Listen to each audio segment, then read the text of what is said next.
کیا آپ کو کبھی ایسا محسوس ہوا ہے کہ سب کچھ بدل رہا ہے اور آپ کو سمجھ نہیں آ رہا کہ ایسا کیوں ہو رہا ہے؟ جیسے کہ ایک عجیب سی بے چینی آپ کے دل میں گھر کر گئی ہو۔ وہ باتیں کبھی جو آپ جوش سے بھر دیتی تھی، اب وہ بے رنگ لگنے لگ گئی ہے۔ وہ رشتے جو بہت قریب تھے، اب دور محسوس ہوتے ہیں۔ کیا آپ نے کبھی غور کیا کہ حال ہی میں آپ کے جذبات، آپ کی سوچ اور یہاں تک کہ آپ کو دوسروں کو دیکھنے کا تک انداز بدل گیا ہے؟ جیسے کہ کوئی اندیکھی راہت آپ کو کسی راہ کی طرف کھینچ رہی ہے۔ یہ صرف وقت کی بات نہیں، ایک اشارہ ہے کہ اللہ آپ کو جگا رہا ہے۔ لیکن سوال یہ ہے کہ کیا آپ اس بدلاؤ کو پہچان پائیں گے یا پھر اسے نظر انداز کر دیں گے، جیسے دوسرے نظر انداز کر دیتے ہیں جب دنیائی معاملات آپ کو خوشی نہ دیں۔ یہ ایسا وقت ہوتا ہے انسان فضول وقت ضائع کرتا ہے۔ اس حالت میں آپ خود کو جتنا مصروف رکھتے ہیں، ان چیزوں میں کھو جانا چاہتے ہیں، لیکن پھر بھی پہلے جیسی خوشی نہیں ملتی۔ جن چیزوں سے پہلے خوشی ملتی تھی، اب نہیں مل رہی۔ پیارے اسلامک بھائی بہنوں، یہ محض ایک اتفاق نہیں ہے، یہ ایک اشارہ ہے کہ آپ کا دل بدل رہا ہے۔ اللہ جب کسی کو ہدایت دیتا ہے، ہدایت اللہ کی سب سے بڑی نعمتوں میں سے ایک ہے، اور اللہ جب کسی کو ہدایت دینا چاہتا ہے تو اس کا دل، سوچ اور روح میں نمایاں تبدیلیاں پیدا ہو جاتی ہیں۔ ان نشانیوں کو سمجھنا، ان کی قدر کرنا بہت ضروری ہے تاکہ بندہ اپنی ہدایت کو مضبوطی سے تھام لے اور مزید بھٹکنے سے بچے۔ گناہوں پر ندامت اور توبہ کی خواہش پیدا ہو جاتی ہے۔ جب کوئی شخص گناہ کرنے کے بعد بے چینی اور پچھتاوے کا شکار ہوتا ہے تو یہ اللہ کی طرف سے ایک اشارہ ہوتا ہے کہ اس کے دل میں نور ہدایت پیدا ہو رہی ہے۔ اس کا دل بار بار توبہ کی طرف مائل ہوتا ہے اور وہ گناہوں سے بچنے کی کوشش کرتا ہے۔ نمبر 2 ہے ایسا انسان جو عبادت میں دلچسپی اور تسکین محسوس کرتا ہے۔ نماز، روزہ، ذکر، قرآن کی تلاوت اور دعا میں سکون محسوس ہونے لگتا ہے۔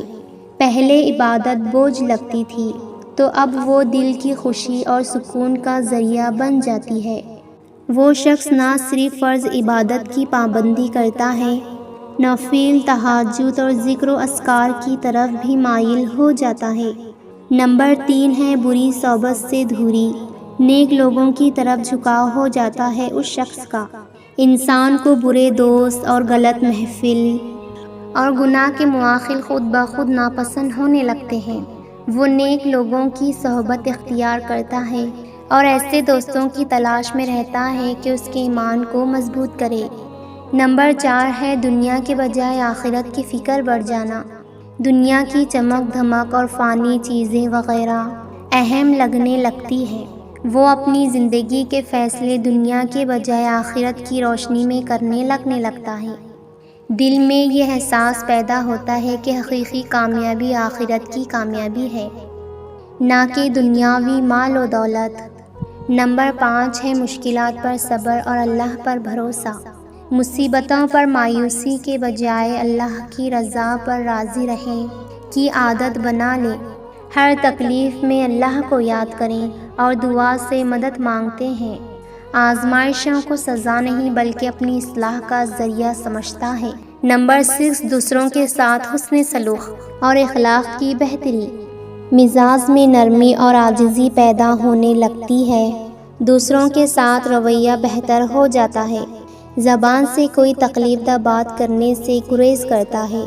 دوسروں کے حقوق کا زیادہ خیال رکھنے لگتا ہے، خاص طور پر والدین، رشتہ داروں اور غریبوں کے ساتھ حسن سلوک کرتا ہے۔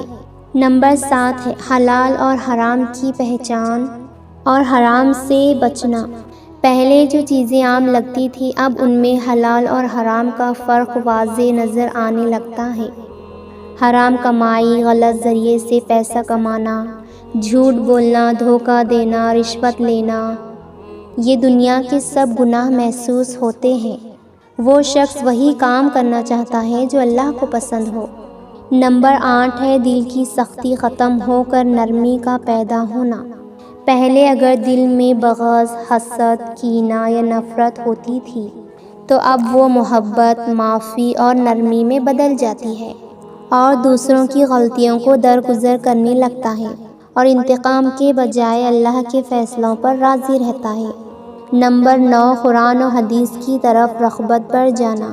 قرآن مجید پڑھنے، سمجھنے اور اس پر عمل کرنے کی خواہش شدید پیدا ہوتی ہے۔ حدیث، سیرت نبی صلی اللہ علیہ وسلم اور صحابہ اکرام کی زندگیوں کو جاننے اور ان پر عمل کرنے کی طلب پیدا ہوتی ہے۔ نمبر 10 ہے موت کی یاد اور آخرت کی تیاری۔ موت اور قبر کی فکر دل میں جاگنے لگتی ہے۔ وہ شخص اپنی زندگی کو ایسے گزارنا چاہتا ہے کہ جب اس کا وقت آئے تو وہ اللہ کے سامنے سرخرو ہو۔ وہ صدقہ، نیک کام، دعائیں اور نیکیوں کے ذخیرے جمع کرنے میں دلچسپی لیتا ہے تاکہ آخرت میں کامیاب ہو سکے۔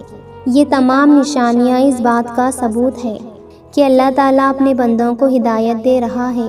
اگر کوئی شخص یہ تبدیلیاں اپنی زندگی میں محسوس کر رہا ہے تو اسے چاہیے کہ اس موقع کو غنیمت سمجھیں، اللہ کے قریب ہونے کی کوشش کریں اور استقامت کے ساتھ اس راہ پر گامزن رہیں۔ ہدایت ایک قیمتی تحفہ ہے اور اسے